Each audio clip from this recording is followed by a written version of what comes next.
And I am super excited to about today's topic and about my friend and colleague and I like to refer to him as a partner in crime, Louis Tennanbaum, because for my whole career of 32 years, Lewis and I have been having really deep conversations on how can we encourage people to make modifications to their home to make them safe and accessible so that they can live in them for a lifetime. And it's a tough it's a tough challenge is that most of the time people want to make these modifications when they're in the car driving home from the hospital and they're going to be having rehab at home. Very rarely does somebody say, yeah, hey, I got a good idea, let me widen my doorways now so that that maybe in the future it can help me. And so the because this is a challenging topic, what really makes sense is what Lewis and his colleague, who we're going to meet here in a moment, are working on is creating policy and to promote this type of activity. So I'm going to shut up. And before we dive into this topic, Lewis and shoot, I forget the name of your colleague. Tony. Tony, let's get to know Lewis and Tony, and then we'll jump into this conversation. So, Lewis, you can kick this off. Tell everybody in the audience that might not be familiar with you a little bit about your background, and then we're excited to learn about Tony too. Okay. So to my father's incredible dismay, when I finished college in 1976, I said I wanted to become a carpenter and build my own solar house, and became a carpenter, was working in the DC area as a contractor. And in 1988, I got invited to be involved with a family where a young man had been shot and was going to come home from rehab, paraplegic in a wheelchair. And his mother called. I said, what do you need a carpenter for? And she said, I wasn't with him in the bathroom before he was injured. I don't want to be in the bathroom with him when he comes home from rehab. It was 1988, a lot before the internet and Google and so forth. But I figured out some things to do. I would do it differently today, but I remodeled the bathroom. He was able to be independent in the bathroom, and I saw the importance of that for his whole family. And was really excited by what I'd done with my hammer and saw, read an article about the age wave a few years later, said, hey, I could carve out a niche for myself and get more of that good feeling from it. And then soon after, I joined the really progressive kind of idea of the Aging Network meetings, where I met you in the early 90s in Montgomery County, Maryland, and started talking about this idea, and came to the conclusion that everybody always says it's a good idea, but nobody ever does it. And that kind of, in years between the early 90s and now, so a long time, this is what I've been working on, is trying to figure out how to get more people to do it proactively. I love it. Okay, and let's meet your partner in crime. And one of the really cool things is that you are live and remote from Capitol Hill, aren't you? We are. That's All right. right. Greg, Tony. We are. Hi. Good afternoon, everybody. So I met Lewis back in October. I was working on an issue for my boss, Congressman Charlie Crist, who's been a leader in the space for some time, and has been interested in helping to incentivize folks and incentivize a market, right, to really to provide the sort of home modifications and adaptations to allow folks to safely live in their own home, right? If particularly after their life circumstance changes, and to the extent that that folks can do that with some foresight, before it's too late, or as you said, right before you're already headed home from the hospital. And so we had sort of an idea of what we wanted to do. It didn't appear that it was going to be terribly feasible. And then I met Lewis, who really shaped our policy approach, and put it into a position where it's at now, where we think that, well, we know that it is a bipartisan approach. The bill itself already has both Democratic and Republican co-sponsors. And we think it has a real shot at passing and a real shot at making a positive difference. And so I'm excited to be here. I'm excited to be sitting next to Lewis, who in a very short time I've come to think the world of. So Thank you so much. so just happy to be part of the solution. I love it. Meeting Tony and having him grasp the issue and proposing this approach to his boss, Charlie Crist, has been all the difference in the world in moving this forward. Well, this is amazing because, Lewis, I mean, this is the fact that there's conversations about this happening on Capitol Hill and that this is on the national stage from, us just chatting about these challenges in the senior center is absolutely amazing. So let's dive into what is this bill and what will it do to for us as providers, as consumers, and then also I don't want to wait to the end in terms of the calls to understanding what the call to action is for people in the audience. Like this is not going to happen overnight, and one of the reasons we put this discussion together is to activate the you in the audience and to get you to spread the word about what these folks are working on. And so I want to make sure that we give people a glimpse of that, and then we dive in. And I also want to remind folks that you can ask questions. Just type them into Q&A or use chat or what have you. So first off, tell us, what is this bill and what will it do? Well, the bill is called the Home Modifications for Accessibility Act.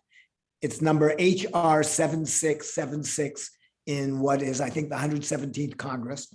The basic provisions of the bill, the easiest way to explain it is that it allows you to use your 401k or IRA without tax or penalty.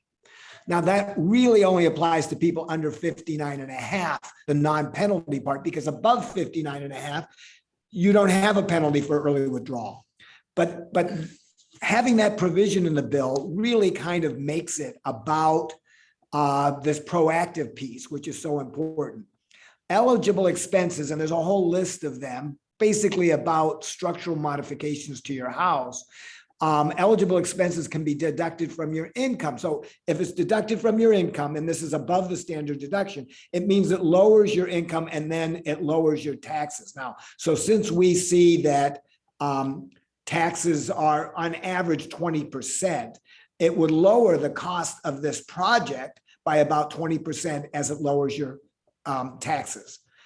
For people over 72, it's really interesting, because a number of my friends who are retired, who are 72, are starting to complain about the required minimum distribution. It means they're taking out more money than they really intended this year. And that's another really good time for them to use this, because again, it would lower their taxes, because the monies they spend that are eligible wouldn't be part of their tax. And so it would reduce their tax burden, part of their income, so it would reduce their tax burden. The really also interesting thing is that for older clients, and this is really important, we have a white paper, which you can download from the HomesRenewed Coalition website, which shows that the lost tax revenue would basically be balanced by the reduction in falls. And there's another reason it's so important that people do this in advance, because it's really about prevention. And if people don't do things in advance, then the prevention value is lost. And that it's important to have these things when you get home, but the prevention value is really where it's important, because falls cost a lot of money. Falls also cause a lot of misery. And falls, very importantly, we all know, are one of the keys that kind of leads to a decline and death. People don't die of the fall, but they often, at the funeral, we're often going, boy, they never really came back from that fall. So. Yeah, and I quote you regularly, Lewis, because I think I was on a panel when you said falls rob people of their dreams. Is that I had a dream to go have a Starbucks with my best friend tomorrow, and I had a fall, and I never got to do that. And I think at least for the providers that are in Sourcebook, if you talk to them, most of them, whether it be a community or a home care provider, most of them, their clients came to them after a fall, so yeah. Anyways, okay. So it's a great bill. It reminds me of what we hear about energy efficiency type bills, where you get a tax, you get a benefit for getting solar panels or a hot water heater.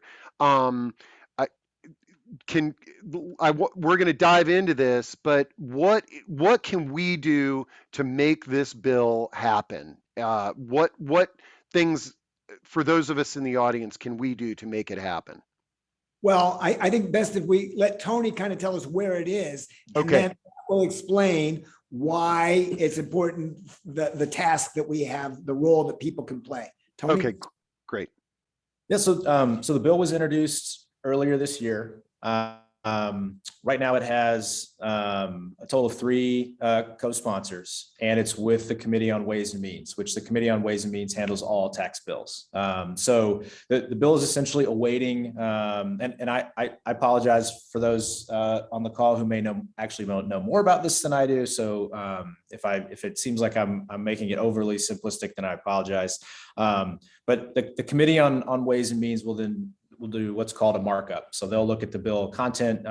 They may propose edits. They could accept amendments to what the language says. And then they would report out the bill for a vote on the House floor. And so that's the process that we're in right now. So in order to incentivize the committee to mark up one of what is many bills that the committee is responsible for, the best thing that we can do is to continue to add co-sponsors to the legislation to demonstrate to both the committee and the House leadership that this is a bill that folks are interested in.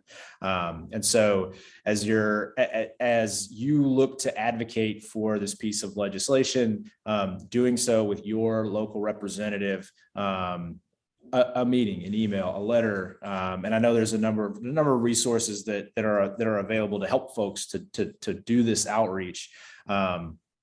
That's really what we're looking for, right? Or really what would get the bill moving at this stage.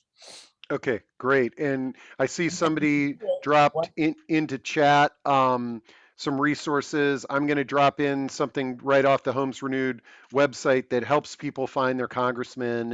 And I imagine, Louis, that if we reach out to your organization and join, you can give us some tools and verbiage to make that easier for us to reach out. There are actually, I think there's also a link on the site to a page. So there's 2 ways that you can reach out to your congressperson. One is that you write a letter, and we have a sample letter, I think, that you can download from the site. And then you can go to your congressperson, go to the site from Congress and find their address and send them a special letter. The other way is a little quicker, where there's a link to a letter that you just put in your zip code in it. The letter basically automatically goes with your name attached to it. Now, people in congressional offices get a lot of those. So that's great to do that quick letter, but the letter with your own personal input, your own words, will maybe catch the staff attention a little more as they're counting. It's a counting thing. If we can get, and another way is if you're in your district and your congressperson, your representative is in their district, go meet them at their office in their district. That's really a great way to emphasize your interest in this legislation. So any way we can get those people to pay more attention to this, that's what moves it forward. Okay. I might jump on real quick too, just to add that, as you're talking to a congressional representative or staff, right? I think folks can tend to overlook the importance of or the significance of getting a meeting with a congressional staff member. We're the ones that are doing most of the prep work and the leg work for the member. So if that's an opportunity, please seize that one. you don't need to be an expert or a technical expert on what the bill itself does. So if you can express to your representative why you think legislation like this, right, could be important, or that that you express that you think it could make a difference, either for you, for a family member, for a customer or a client. And then the staff will find their way to me to talk about the actual specifics or the technical components of the bill. So I would say, don't let not understanding the tax code get in the way of reaching out to a representative to say, hey, we heard about this bill. We think it could be helpful. And here are the types of issues that we have that we're trying to address. And we really wish that you would look at this bill. And then, like I said, they'll see my boss's name attached to it, and they'll know how to get a hold of me. I love it. Okay. I want to address, we've got some questions coming in, but I want to, let's jump in to Stephanie's questions. I'll read those to you. And then I want to make sure that we talk a little bit about what are some accessible improvements? What are, because I guarantee there's people on this call that have a real problem today that they're going to support this bill, but it's sort of like, okay, I'd love to know some solutions for today. Okay, so let's see. Stephanie Mensch says, how does this legislation compare to prior tax credits for home modifications? All right, well, there's a couple of ways. That's a really perfect question. There's a couple of ways. Most prior measures about home modifications have to do with eligibility criteria, that you do have a chronic condition, that you do have disabilities, that you have mobility problems, or particularly also that you don't have very many financial resources. So as we said, that means that the modifications are a response, they're reactive. And that's where most of the industry is, rather than a deterrent that they operate proactively to reduce falls and to reduce the injuries and make it easier to age in place. So this is really different than it's proactive. At the same time, by not being about eligibility or an entitlement, it shifts it from being sort of an infrastructure piece, much like solar collectors on homes. We're changing over the housing infrastructure in order to make it more appropriate for the actual population. Longevity is really a new thing. It wasn't until 2000 that life expectancy, I think, shifted to 72. And it's about 75 that you started having those mobility problems. But as you said, Steve, it's really too late to call a contractor when you're already having problems. So the whole idea behind the bill is to get people to act proactively, to do these things when they're already remodeling. I love it. Stephanie asks, have any members of the U.S. House or Senate from Maryland signed on as sponsors? And we have people from all over, but I would say Maryland, Virginia, Pennsylvania, any of those states represented?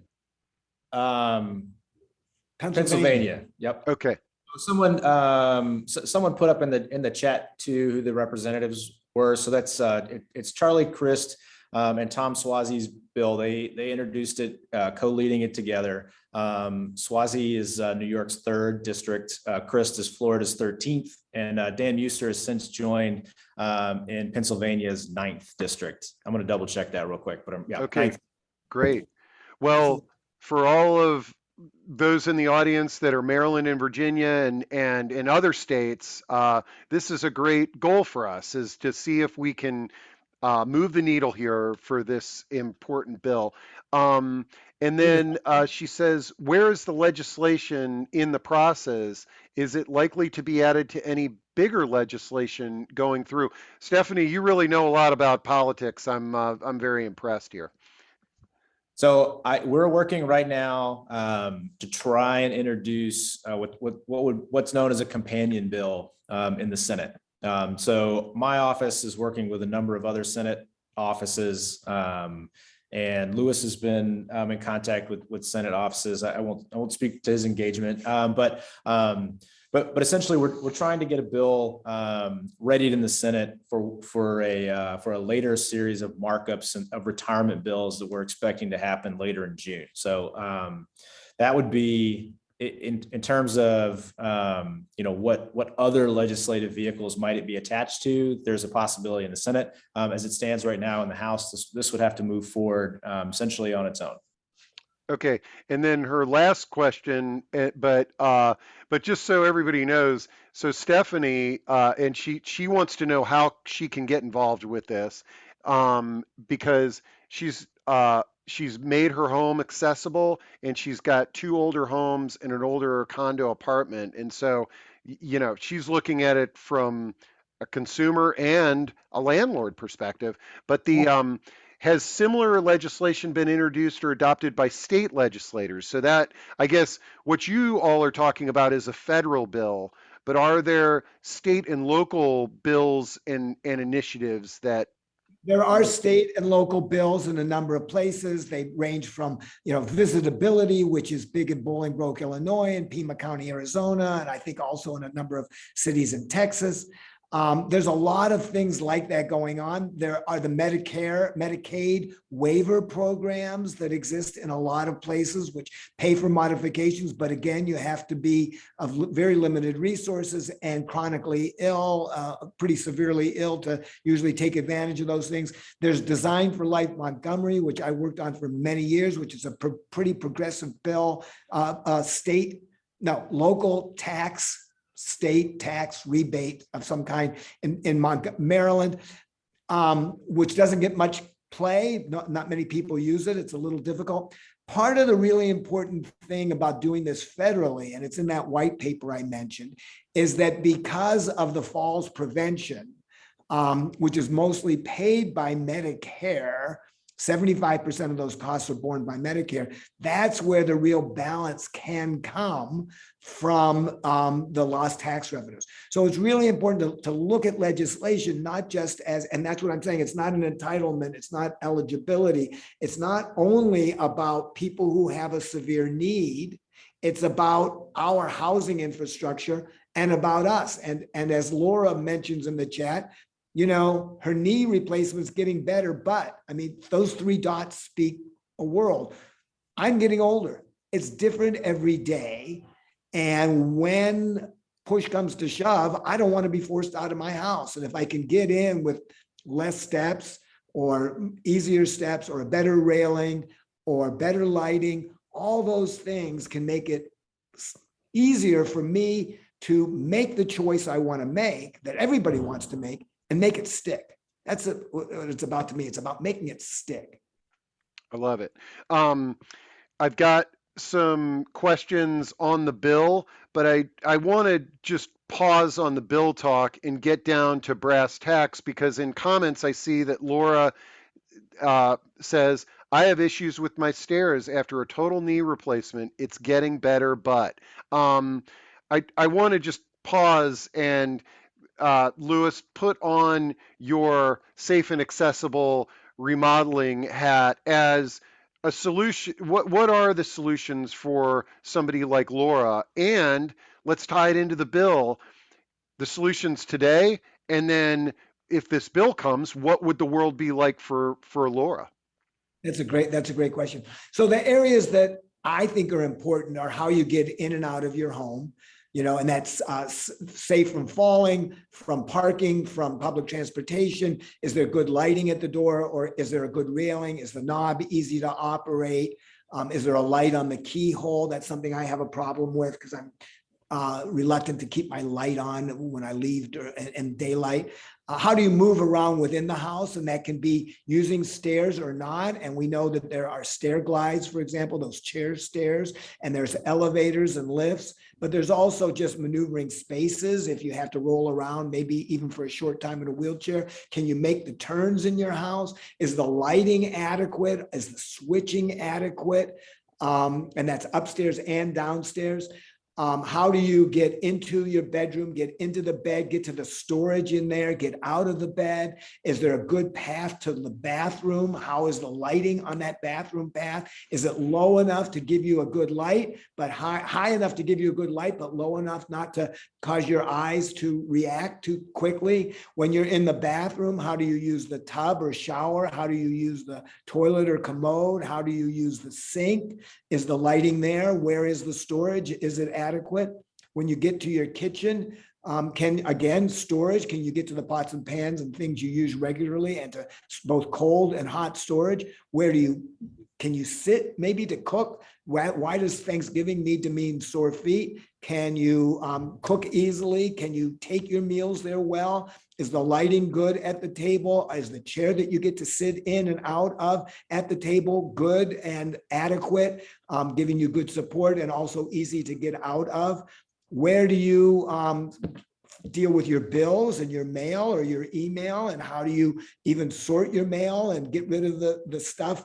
Can you carry it to the recycling bin easily enough? Is there decent lighting where you like to read? Can you get to your TV and operate it? Can you also use your Alexa or something else for music? Do you have a good place to entertain people? And then my last thing is, what about the outdoors? Do you get to enjoy a good day? Do you have maybe a porch with cover and a fan so that on a warm day you can be outside enjoying the breeze without the sun baking on you? Or in the evening, can you garden? Most people love to garden. I've had clients say to me, you can't get me, okay, you've dealt with the bathroom, but if you can't get me in the garden, I might as well move to that gosh darned assisted living, Yep. So everyone has their own interest, but that kind of covers the Well, gap. and I'm glad how you answered that, because every individual is unique and every home is unique. And so there's no, we can't say to Laura, it's like, well, I know what you need is, a stair glide. Those were great questions that I think most of us wouldn't think about. And this is the benefit to meeting up with an individual who's skilled in this. And I can see from the chat that we've got, our positive aging champion, Handy Pro, is on this call, but there's a bunch of certified aging in place specialists, which is a designation where people are a little more knowledgeable. We got occupational therapists on this discussion. And so try to connect with one of those folks, and that may help you with solutions. So now let's get back to some of these questions here. So John Hinkle, John, I think you were the first person to sign up for this because we saw your name on the list this morning. And John says, could the legislation be very much simplified by making clearly defined true disabilities home modification simply part of the medical expense deduction?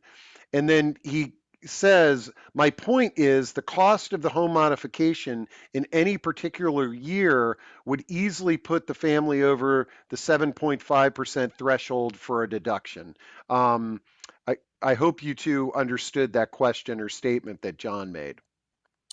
I understand it a little bit. Again, it gets to the problem. So, as I approached this bill, it wasn't just randomly. I've done a lot of reading in the behavioral economics area. And the fact is that most of us don't plan. You can see that the airlines make a pretty good buck raising the flight for everyone's vacation 2 weeks before they fly, right? But also, we can't picture ourselves into the future very well.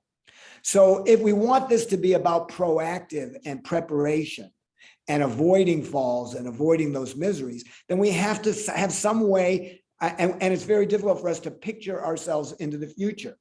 So what happens is that really isn't going to happen. There's been plenty of information about this. I was consulting with AARP in the mid-90s about what people should do. They put out millions of pieces of literature and stuff like that. I have a whole series of pictures of brochures they put out. People don't do it. So that's why we needed to look, and we looked really, as you suggested, Steve, to the solar and hybrid and packages, things that have happened in those areas, incentives, and said, how can we adopt something similar to that? So the idea is that by making this not about the disability, not about the health, it's just about less expensive. It's just about your contractor learning new techniques that help you save money. That's really where we're trying to change the narrative about this. So I think John has a good idea, and it's not yes and, it's not but, it's yes and. There should be, anyone with these conditions should be able to deduct more. There are some medical expenses you can take from your taxes, but you need to have a diagnosis. You need to be working with your doctor. You need to justify them. And we don't want this to be, this time, this one to be about justification. We want it to be $450 billion is spent on remodeling every year in this country, 130 billion of it by people over 50. If we can get all those people, while they're already spending the money, to do it the right way, we will start to transform not only the building industry, but the housing infrastructure that we leave to the next generation of people who will get even older than we're getting.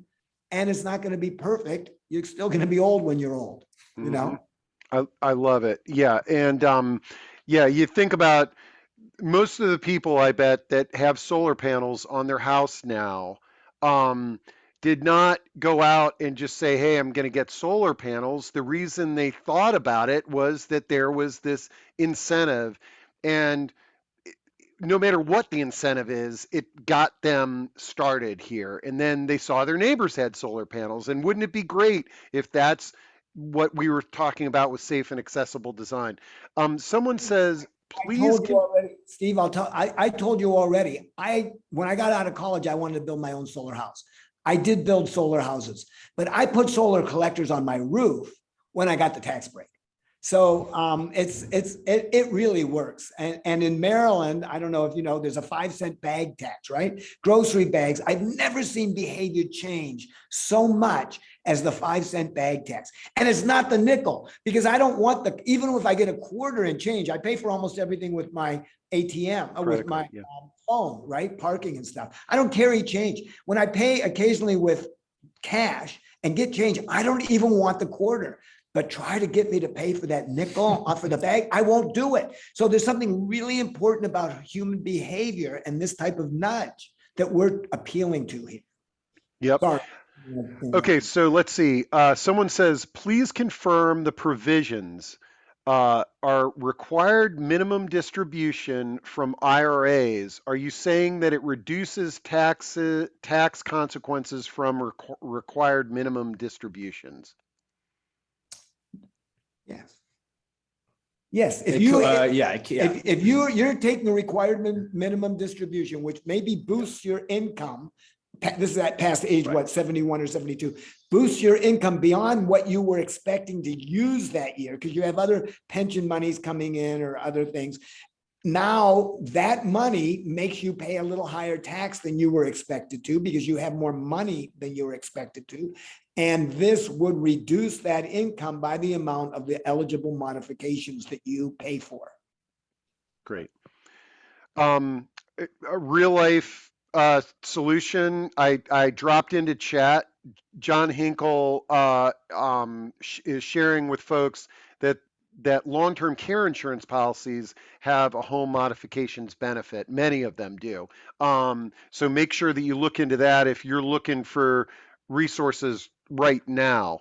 Absolutely. And I can explain again the difference per Stephanie's question. So because long-term care policies have to kick in, but also are not allowed to kick in before you have two ADLs, activities of daily living, which are problematic, you can't really take advantage of that benefit until you go on claim. So again, you have to be in a relatively severe situation. Now I've actually had plenty of talks with long-term care insurance companies about trying to push this into the proactive zone. That's another whole long conversation. We could have a panel on long-term care insurance. Great. Yeah, we have, and boy, that was a great discussion. And talk about change in a segment. It's crazy. Okay, Ruth DeHart says, this is a great question. How is the remodeling industry involved in supporting this bill? The Kohlers and the Whirlpools and all those folks as well. It's still part of our outreach. Lowe's is our biggest, Lowe's has a big partnership with the AARP and their Livable Home, I think it's called, program. So they're a member. A number of the companies that are involved are those that are already specializing in modifications. A lot of them are certified not only in CAPS, but something called CAC, Certified Environmental Access Consultants, through something called VGM Live at Home, which certifies contractors who are really focused on this. A lot of them are in the coalition. Many of my CAPS friends are. We're working on getting NAHB, the National Association of Home Builders, to be an active supporter. Those large organizations are like big ships. They're hard to get them to pay attention to something like this. The really interesting thing is the coalition also has home care companies, Right at Home, Bright Star Care, Home Instead, some of the big companies that way, and some technology companies. So in terms of the aging in place industry, the coalition is trying to build that industry which crosses sectors, because as you started to say, Steve, people need different things on different days and different resources as they're aging in place. And those sectors are trying to come together, and the coalition is hoping to be the synergy spot for those industries to develop innovative delivery models together. At the same time that we start to find places for people to be able to find all those things in the series they want. There's a lot of technologies which are playing a role. The idea here is that the house becomes the platform to deploy all these other resources so that the network effect can start to happen, and many people can be aging well and successfully in their home. And that means that those services will be provided at larger scale, which means the cost will go down. This is, it's a big picture. Yeah, I was just looking at your slide deck here, and this slide, I wanted to share it with everybody. And it says airbags and backup cameras were both expensive options in luxury cars, and now you can't buy a car without a backup camera and all kinds of sensors. And quite honestly, like, if any of you have a car that has the backup camera and the blind spot sensors, and then you get in an old school car without that, it's dangerous, okay? And I love this comparison, because I think that's the way our homes are going to be when we look in a crystal ball in the future. That is like, why would I limit myself in my home? Just like, why would I risk myself being in an accident when I'm on the Beltway? And Steve, the thing is, there are grab bars that are just beautiful and designed to match with all the other accoutrements in the bathroom. So you can do decor things. If you look at House, that website, the number of curbless showers, which would be covered by this bill, that appear in House, because it's the hottest, fanciest way to do it. So, like many things, art and reality start to converge, because the types of things we're talking about are starting to be recognized as valuable and attractive. And that way, if you do your home and you do these things with them, the house becomes more attractive and even a better place on the market in the future. Okay, now I want to bring this question up, because I don't like to think about this, but I'm glad that David brought it up. And it is, if not enacted by the end of the current Congress, will the bill expire and need to be introduced to the next Congress?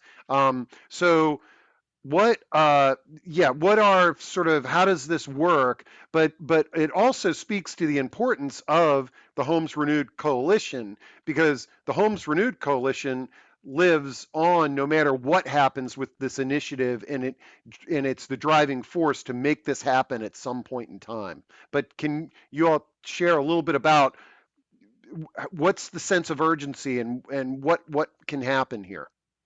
Sure. So, as Lewis mentioned at the beginning, we're in the second session of the 117th Congress. So, in January, it will any bill that has not passed will expire at the convening of the first session of the 118th Congress. So anything that hasn't passed by then will have to be reintroduced to be considered in the House, which is incredibly common, right? I think we're close to, if not by the end of this week, at the point where 8,000 bills have been introduced in the House alone.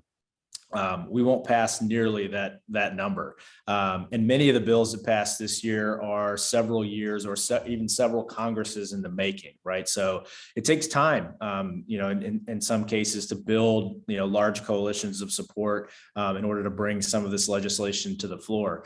And so that is the benefit, I think, of having champions like Lewis and the Homes Renewed Coalition, is that come the beginning of January, there's already that coalition in place that will not have forgotten about this bill, and will be pressing for it to be introduced. Of course, we introduced it later in the second session of the 117th Congress, which gives us a shorter amount of time to have it marked up, to have a hearing, to have it brought to the House floor, and to have it voted on. It's what we're pushing anyway. But we knew from the outset, right, that we had a tighter window of time. But the important thing was to have the legislation crafted and introduced to start building some momentum for it. So even if it needs to be reintroduced at the beginning of the next year, that momentum can continue to roll.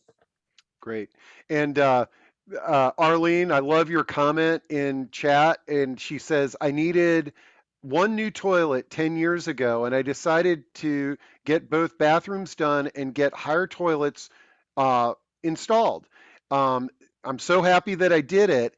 And now going to other people's homes isn't very comfortable. And that's sort of speaks to the backup camera mentality, is that once you see the value of living with these improvements, it's sort of like, well, I mean, I get having a lower toilet for a small child, but that's why there's schools that they have to use those for the lower toilets as well. Yeah. Why aren't the modifications? The modifications should be for the little babies, not for the adults. So Arlene, thanks for sharing that solution. Can I double down on that? And this is a point that I wanted to add to earlier. Someone had asked, what is novel about the bill and about the approach from maybe previous versions? And part of the framework of this is that it's designed to be taken in multiple increments, right? So you can take advantage of this deduction multiple times and at different stages of life, right? And what I really like about the way Lewis explains this is that in a lifetime, folks will remodel their home anyway, right? And when do we get the backup camera in our car, right? Well, most people don't go and have it installed. They wait until they're going to buy their next automobile, right? And then it's an option that is available to them. So if we're gonna pay to have the remodeling done now, and we're 45, we're 50, why not take advantage of this program and implement some of these changes that we know that we may well need by the time that we're 60 or 70? We're doing it anyway. And as Lewis points out, some of these are gorgeous designs. They're they're aesthetically pleasing already, and they're functional, right? And so we're doing it anyway. Let's take advantage of the incentive that this sort of package would offer. And then when the time comes, we're done. We've already done what we needed to do to be able to be comfortable and safe in our own living space. Yep. And Laura, I'm going to give you the gold star for audience participation today and some very thoughtful questions and comments. And I love this. And Lewis, I know you're going to jump on this one. She says, when we started getting in-home care for my dad, my brother thought the towel racks and the shower doors were good enough for grab bars. And we ended up taking the doors off for easier access and putting up proper grab bars. Laura, your brother is not alone. Most people think that towel racks are adequate for grab bars, and Lewis, I think you have some insight on what can happen if somebody tries to use a towel rack as a grab bar. Oh, I have seen it many times, but I actually had a client when I said towel racks can never be grab bars. I had a client say, no, Louis, you're wrong. They can be grab bars once, the time you pull them off the wall. So, Yeah, yeah, and I think it's you that said the injury that you will have if you think that that towel rack is going to support your weight is worse than if you just fell right on the floor, because your absolutely. body is not braced for the fall. This is one of my sort of peeves about the slide bar that people have a handheld shower. There are some that are grab bars and most aren't. And when it looks like a grab bar and it's not supportable, that's when it's really a problem. And we know this from our everyday going around. It's when you step off the curb unexpectedly that it hurts or you fall. It's Yeah. not when you take a thoughtful step down that curb. When it comes to children, I have a slide in a slide deck that I haven't used in a while of a 4-year-old standing in the shower holding a grab bar. 4-year-olds, don't think about it. They just hold on to it. And that's the way we should be operating. People who are afraid that a grab bar means something unpleasant are just on the wrong side of the whole issue. Yep.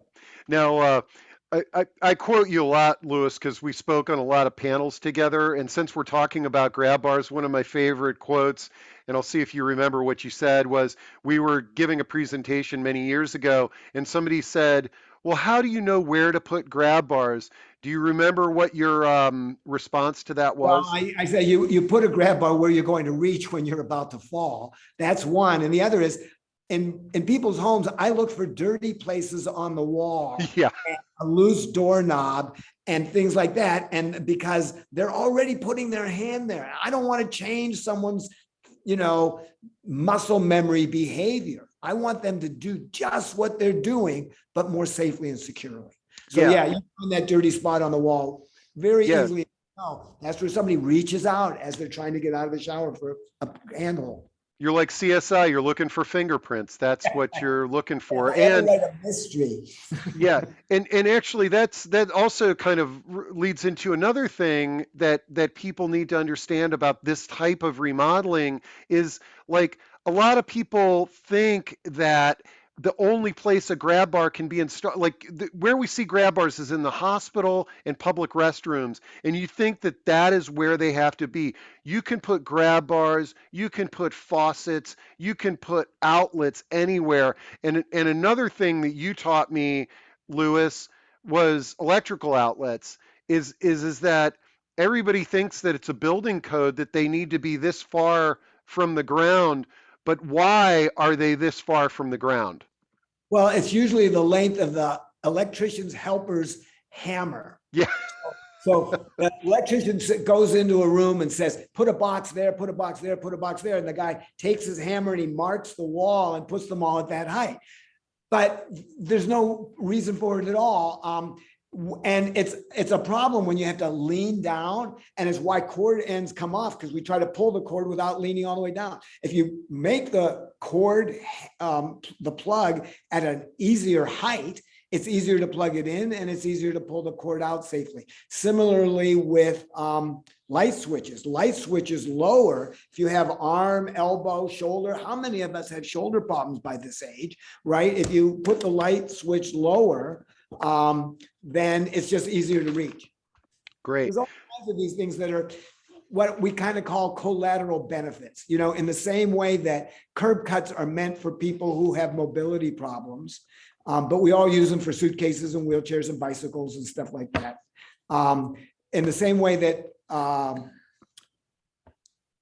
closed captioning is meant for people with hearing difficulties, we all use it, especially now we're watching these British and French Netflix shows that you can't really understand the people just because of the slight accent. So we watch the closed captioning. That wouldn't have happened if we hadn't tried to include more people in using the television. And that's called universal design, where you try to enlarge the number of people that are included in the use of a product or design. And the collateral benefits are almost always incredible, unexpected, and incredible for the whole society. Great. Okay. we're getting close to the top of the hour. I got a question, and then I'm going to put up the slide on what can we all do for the next steps, and we'll keep this going. So the question is, some homes have very narrow entryways, small bathroom doors, and bathrooms hard to make openings large enough for a walker or a wheelchair. What are some of the solutions that you recommend to address these? For wider doors, if you don't want to change the doorway itself, which can be problematic because you have to patch the floor, there might be something in the wall on either side, and it can be structural. There are something called swing clear hinges, I think, which widen the doorway. They allow the door to swing outside of that. The other thing is sometimes we do a remodeling that includes kind of what I call a light bulb at the end of a hallway. You steal space from a couple of the rooms at the end of the hallway in order to widen the turning space for a chair to be able to rotate in that space. So there are a number of techniques like that it's not, just the conventional expectation. There are a number of techniques that allow you to make modifications to a home. And you can imagine that widening of the hallway makes the whole place feel a little more gracious. That's one of the side benefits. And reach out to those positive aging champions that I dropped into chat, because they can help you with some of those solutions. So let me pull up our what can we do slide from your slide deck here, and let's wrap up our discussion today with what everybody in the audience can do to go out there and help make this a reality. Yeah, those are it, Steve. And people can join the coalition. We need volunteers. I'm a volunteer. Other people can volunteer and help. The bill number 7676, HR 7676. Ooh, Heather Brooks is on it. Yeah, Cool. boy. You got, well, Lewis, I will tell you, you got a big fan club in there. It's, John Hinkle, and I posted a very complimentary thing in there, and everybody is applauding you there on that. So And other people, it's not just me. There are other people. Susan Kimmel's been writing in here. She co-founded the coalition with me, and she's a great partner in this. great. I love it. And let's see, I was going to share something here with folks because I saw somebody made a comment. Let's see, can you see that Google search on my slide there, Lewis? Yeah. Okay, folks, just somebody made a comment about towel racks and grab bar combos. If you just do a Google search, grab bars as towel racks, you can see that there are a lot of beautiful innovate. There's one that's a toilet paper holder. The design has gone way beyond. Look at that curved one there. The design's gone way beyond the stainless steel hospital grab bar, but again, I highly recommend finding a certified aging in place professional to do these jobs, because just because you've got an adequate grab bar, it needs to be installed correctly, and you want somebody that can do that in the shortest period of time, not somebody who is on YouTube and pulling out the owner's manual trying to figure out how they're going to block the wall properly. So that's the benefit to Handy Pro and some of the positive aging champions that you see on the call today. Very cool. This is really fun, Steve. We'll have to do it more often. Oh man, let me tell you, I don't know about you, but the energy that I get from these discussions and these you two are amazing, but just weren't these great questions and comments from the audience? And folks, we just need to multiply this effort to make this happen. So just spread the word. I will follow up with the recording, with Lewis's contact info, with a chat transcript, and let's hope that we're coming back together here in the near future and celebrating the fact that we pulled this together. Absolutely. When the bill passes, yeah, there will be more stages developing the regulations, and the coalition will be there for that. But it's really about the future for so many Americans, citizens who deserve, we have all this longer life. We deserve a decent place to live in. Yep, I agree. All right. Thanks to both of you. Get out there pounding the pavement on Capitol Hill. And to those folks in the audience, we will be talking to you soon. Thanks so much. Bye-bye.